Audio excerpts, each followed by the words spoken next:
The Etruscan civilization, Italy's pre-Roman masters. In the rolling hills of modern-day Tuscany, buried beneath vineyards and cypress groves, lies the shadow of a civilization that shaped Rome itself, yet remains, even today, profoundly unknowable. The Etruscans, a people who dominated the Italian peninsula for nearly 5 centuries, whose art and architecture influenced an empire, whose priests read the will of gods in the entrails of animals, and whose written language sits in museums across Europe like an elaborate lock to which we have lost the key. We can see the words. We can trace the letters with our fingers. But what they meant, what stories they told, what songs they sang, these remain hidden behind a barrier of 2,500 years. This is the paradox at the heart of Etruscan history. Here was a civilization of remarkable sophistication and wealth, a seafaring culture that left behind painted tombs of astonishing beauty, bronze sculptures of such grace that later Romans copied them obsessively, temples that inspired the architecture of Rome itself. And yet they vanished almost without a trace from the historical record, absorbed into the Roman world so completely that by the time literate Romans were writing their histories, the Etruscans were already becoming legend. The story begins not in Rome, but along the Tyrrhenian coast, in the region the Etruscans themselves called Tussi, a name that lives on in Tuscany.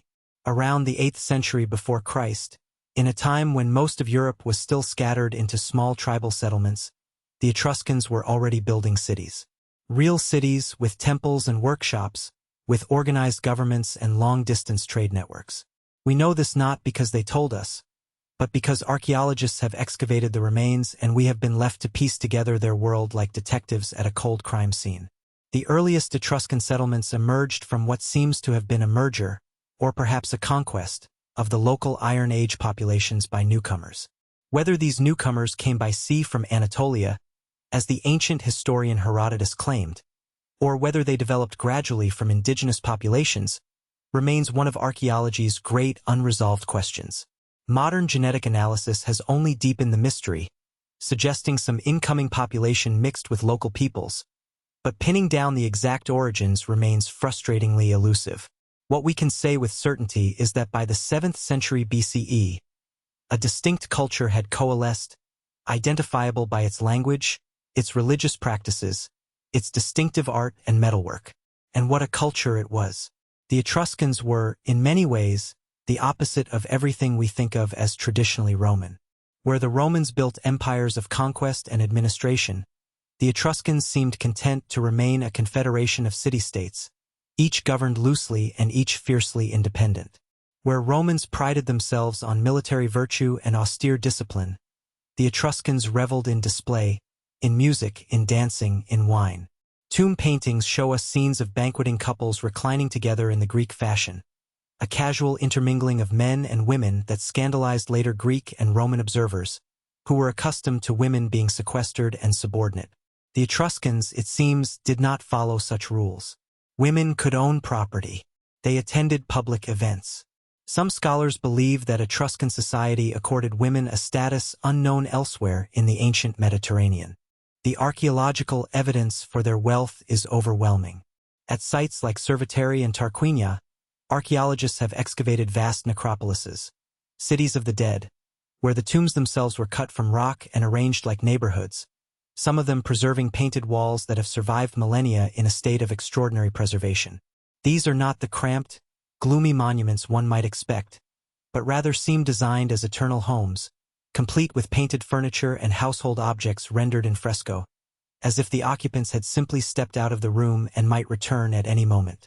The frescoes show us feasting, dancing, athletic competitions, hunting scenes rendered in colors of rust red and ochre and deep blue that seem to pulse with life across the stone walls.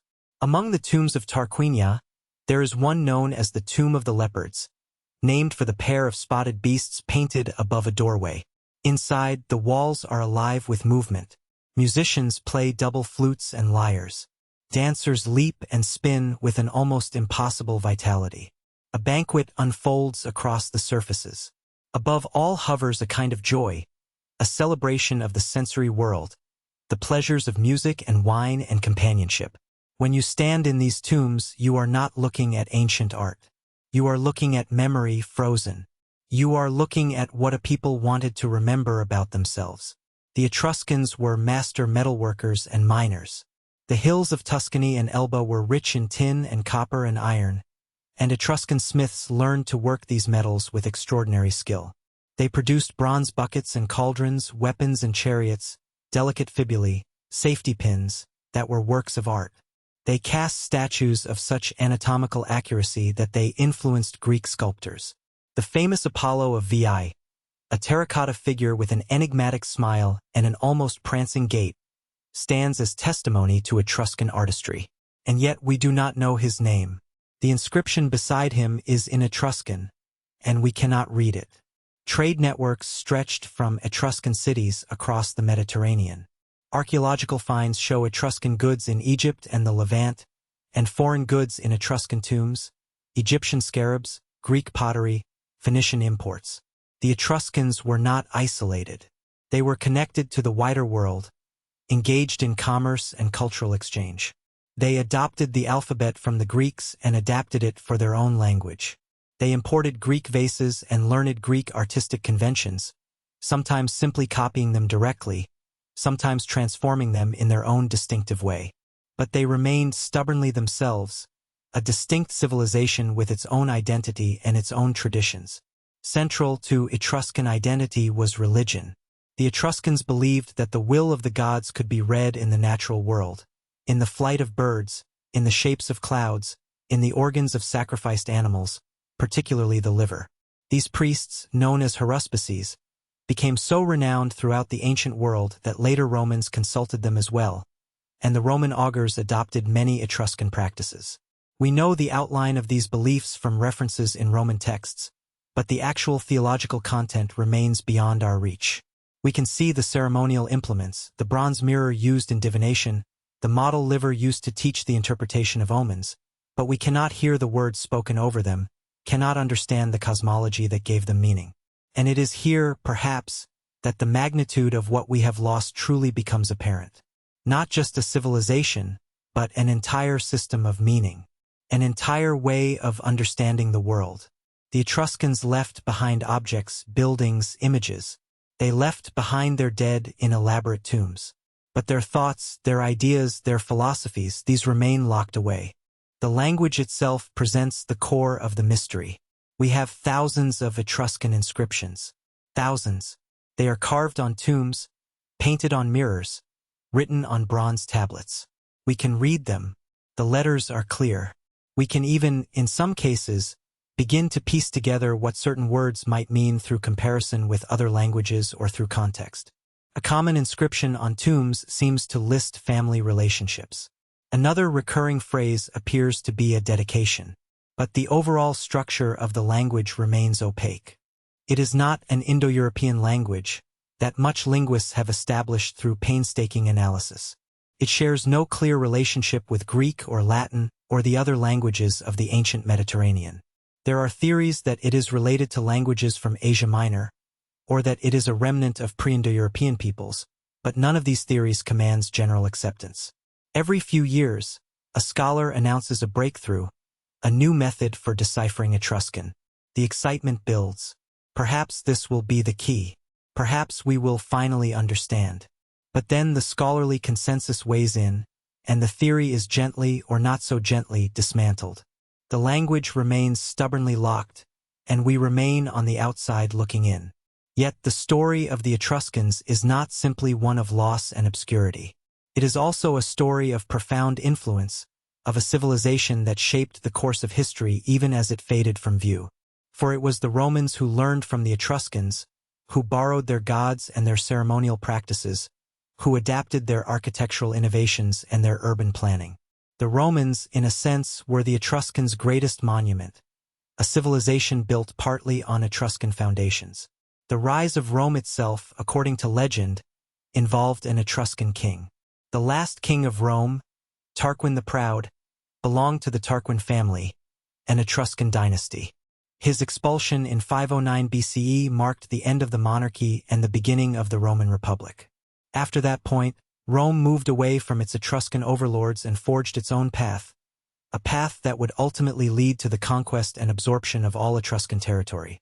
But even as Rome expanded and conquered, Etruria remained within the Roman state, a conquered province whose people gradually merged into the larger whole. By the time of Christ, Etruscan identity had largely dissolved into Romanness. The language ceased to be spoken. The old ways of worshipping faded. The tombs were sealed and forgotten, buried under new centuries of history. What remains is a civilization frozen in time, speaking to us across the centuries in a language we do not understand. What remains is a civilization frozen in time, speaking to us across the centuries in a language we do not understand. And yet, that very silence has become its own form of eloquence. When archaeologists first opened the painted chambers of Etruscan tombs in the 19th century, they encountered figures that seemed to step directly from another world. Musicians with instruments we recognize yet cannot quite place. Dancers frozen mid-movement. Banquetiers reclining at eternal meals. Athletes competing in games whose rules have vanished. These images tell us what the Etruscans valued: joy, music, athletic prowess, the bonds of family and community. But they whisper rather than shout. They suggest rather than declare. This is perhaps why the Etruscans have retained such power over the modern imagination. They are not, like the Greeks or Romans, a civilization whose thoughts we can read directly. We possess no Etruscan Plato, no Etruscan Cicero. We have no lengthy written histories, no philosophical treatises, no political manifestos. What we have instead are fragments, inscriptions on mirrors and jewelry and tomb walls, the names of the dead, brief ritual texts, glimpses of a worldview that remains fundamentally opaque to us, no matter how carefully we examine the evidence. In recent decades, scholars have made genuine progress in understanding Etruscan. We can now read many inscriptions with confidence. We can sound out the words, recognize grammatical patterns, identify recurring phrases. We understand that the Etruscans organized themselves into city-states, that they had a shared religion centered on divination and the interpretation of signs, that they conducted elaborate burial rituals and maintained strong family structures. We know they were merchants and seafarers, that they worked bronze and iron with remarkable skill, that they valued craftsmanship and beauty in daily life. But understanding words and understanding meaning are not always the same thing. The deeper purposes, the philosophical underpinnings, the emotional resonance, these remain partially beyond our reach. Perhaps that is fitting. Perhaps every civilization deserves some mystery, some corner of its existence that cannot be fully catalogued and explained away. The Etruscans certainly seem to understand the power of the unknowable. Their entire religious system was built on reading the signs hidden in nature, the patterns of bird flight, the marks on an animal's liver, the way fire burned on the altar. They believed that meaning lay beneath the surface, that the world spoke to those who knew how to listen. In a strange way, the Etruscans have become exactly what they might have wished to be: a mystery, a sign, a test of our ability to perceive and interpret the world around us. Standing in the tomb chambers of Tarquinia or Chiusi, one is struck by a peculiar sensation. The walls are not silent. The painted figures are not mere decoration. They are evidence of a way of being, a way of living and thinking and celebrating that flourished for nearly 1,000 years and then, quite suddenly, was gone. The Romans conquered the Etruscans not through some dramatic final battle, but through a slow process of absorption. City by city, generation by generation, Etruscan culture dissolved into Roman culture. Young Etruscans learned Latin. Their children forgot their ancestral language. The priests who once read the will of the gods in bird entrails were replaced by Roman augurs. The old tombs were sealed. The dances stopped. The music faded. But something endured. Rome itself, that civilization which would come to dominate the Mediterranean and shape the course of Western history, was built on Etruscan soil and Etruscan foundations. The Romans adopted the Etruscan gods, merely changing their names. Jupiter was Zeus as filtered through the Etruscan tinea. Juno was the Etruscan uni. The practice of divination, so central to Roman religious life, came directly from Etruscan tradition. The very idea of the city, the sacred boundary, the careful planning, the monumental architecture, these were Etruscan gifts to Rome. When we think of the Roman Forum, of Roman temples with their deep porches and grand staircases, we are thinking in Etruscan terms. In this sense, the Etruscans never truly disappeared. They transformed. They became something else. Their identity was subsumed into a larger whole, but their influence persisted, transmitted through the Romans to the entire European tradition that followed. Every Renaissance architect who studied Roman ruins was, unknowingly, learning Etruscan principles. Every modern city organized around a central gathering place inherits a logic that traces back through Rome to Etruria. What the Etruscans left us, then, is not just artifacts and inscriptions. They left us a historical lesson about how civilizations are born and die, how cultures merge and influence one another, how the past seeps into the present so gradually that we scarcely notice it is happening. They remind us that significance is not always measured by visibility. Some of the most important civilizations in history are those that shaped what came after, even as they themselves stepped back into shadow. The painted tombs of Etruscan Italy remain open to visitors today. You can walk into those ancient chambers and stand before images created 25 centuries ago. You can see the faces of the dead, the games they loved, the food they enjoyed, the music they played. You cannot read their deepest thoughts. You cannot fully understand their spiritual convictions or their innermost hopes. But you can stand there, in the cool darkness underground, and feel the presence of a people who lived fully and left behind evidence of their joy. And perhaps that is enough. Perhaps that is, in the end, all any civilization can hope to leave behind: proof that we were here, that we mattered, that we created beauty and meaning in the brief time we were given. The Etruscans did that. Against all the forces of history, against absorption and forgetting, they did that. And so they endure, not as a triumphant empire, but as a haunting question. Who were they, really? What can you tell us about which lost civilization should be next in our journey through the shadows of the ancient world?